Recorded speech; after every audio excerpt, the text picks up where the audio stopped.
This is a new Mercedes time trial. This one's going to go on for a month.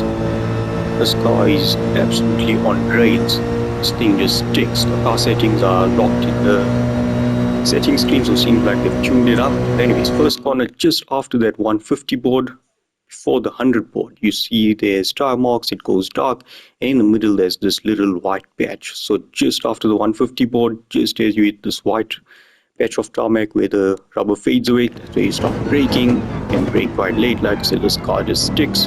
Careful of track limits over there, up into second and accelerate out early. Normally this car has a lot of torque and spins the package up at the odd settings of this thing. It's meant that it just has a lot of grip.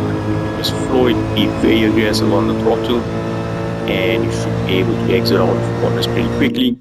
Now for the second corner, just after that little red mark on the barrier on the right hand side, before the 100 board, and between that red mark you can see there's a bit of a gap in the shadows. Just at that gap, that's where I was braking.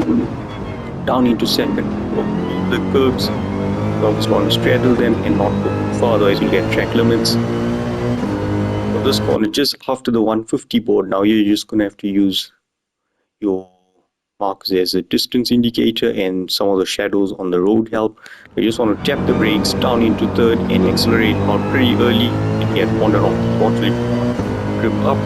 After the 50 board, just over there, that's where you want to start braking down into third, and again you want to be quite early on the throttle there, so finish your braking and roll into the corner with some throttle input.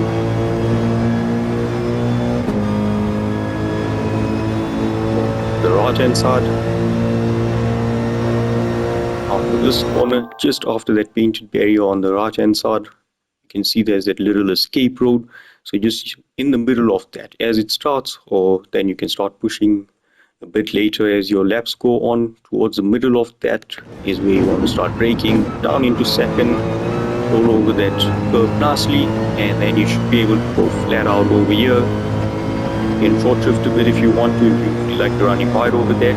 This AMG GT, I was anyway short drifting ever so slightly. Last corner, now brake later than usual after the 100 board, just as you pass that, or you can use those little light posts on the right hand side just as they go off your screen. You can see here you can't see any of them. That's where you want to start braking, get as close to that 50 board as possible and keep it in third, accelerate out early.